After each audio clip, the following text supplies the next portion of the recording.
I love it. Thank you guys so much. It is such an honor to be here. Such an honor. You know, so there is something that I have learned about Democrat politicians over the last 2 years that I have been in politics. Over these last 2 years, where they have tried and failed miserably to paint me as someone who is anti-Black and anti-women. In case you guys haven't noticed, I am, in fact, a Black woman. I've learned from these experiences that Democrat leaders create noise and nonsense to distract from their own sins. They employ the idea that you should accuse the other side of exactly what you are guilty of. They do this consistently, they do this repeatedly, and they do this in lockstep with one another.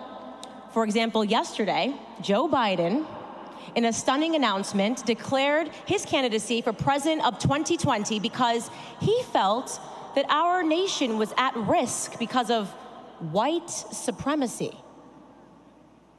Joe mentioned the Charlottesville attacks again, the one where our president clearly and specifically condemned both Nazis and white supremacists, words which the media carefully edited out. But Joe says that that's the moment, Charlottesville, that's the moment that he realized that he had to step up and save the nation. Now, why would Joe do that? Why would Joe Biden suggest that he needed to step out as an act of duty to protect Black Americans? What is it that Joe Biden is distracting from when he insinuates that all of the freedom-loving American patriots who stand beside this president are somehow supporting a white supremacist agenda? I think I have a couple of ideas what he might be distracting from. Joe is distracting from his very own and very questionable history with Black America. You see, it was Joe Biden that advocated for segregation in the 1970s. He said it was something that Black people wanted, that it was best that we remain apart in society. It was Joe Biden that wrote and championed the crime bill in 1994, which led to the mass incarceration of Black men.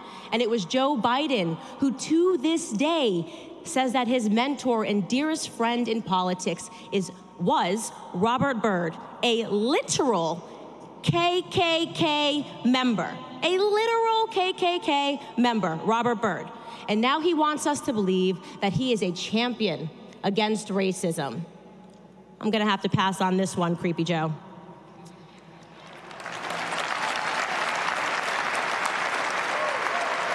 In each instance that a school shooting has happened, the leftist media and Democrat politicians blame the National Rifle Association. And this is odd, considering not a single member of the NRA has ever committed a mass shooting in this country.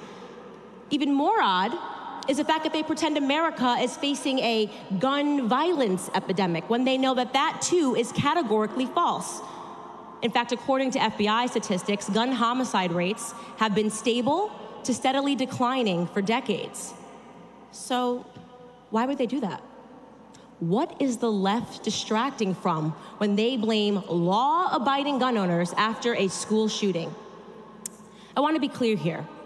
When a school shooting happens, it is a tragedy, an unspeakable tragedy, a tragedy and horror that is felt in the hearts of every American across both aisles of the political scene. The senseless death of high school children brings pain to everyone. And I have to tell you, it's no different than the continued pain that I feel when I hear about Black children that are being shot in inner cities. But that's a narrative that leftist politicians never, ever want to talk about. I never hear them talking about those children. Let's take a look at Chicago. Since September of 2011, 1,665 children below the age of 17 were shot in Chicago. In 2017 alone, 246 children were shot, 38 of which resulted in their homicides. And so my ask to the Democrat Party today is quite simple. Before you guys try to rid law-abiding gun owners of their right to defend themselves, why don't you rid the urban cities of your policies, which have resulted in more gun deaths across America than you would ever care to acknowledge?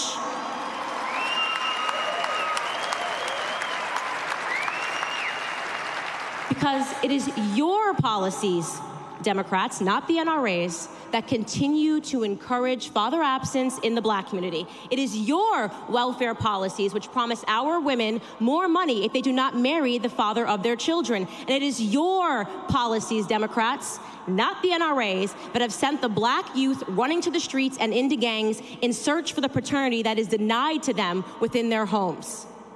You routinely and falsely claim that the NRA has blood on its hands as a distraction from what is dripping from your own.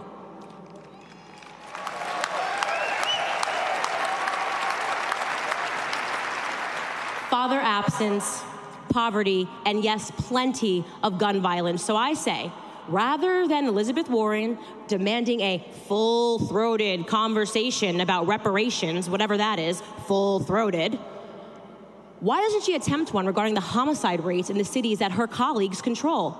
Baltimore, Philadelphia, Chicago, Flint, abject poverty and gun violence.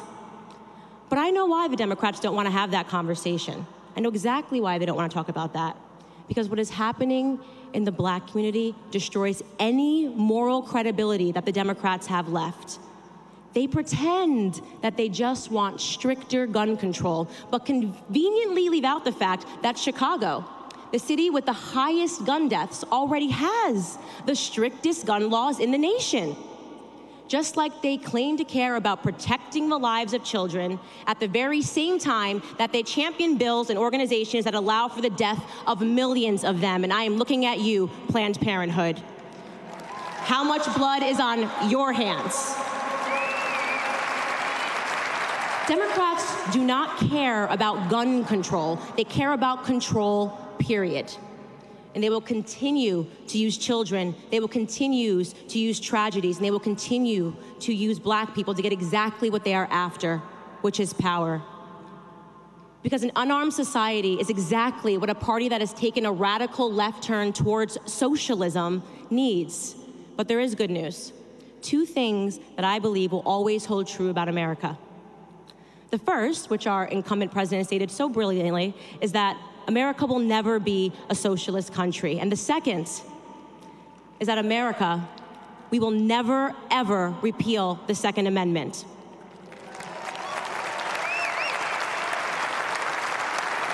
My time is running short here, but I would just like to thank Chris Cox and the National Rifle Association for this amazing opportunity to stand upon this stage and to share the truth, which is that if I have anything to do with it, I promise you all, there will be a Blexit, a Black exit from the Democrat Party. God bless you all. Have a great day. I love you.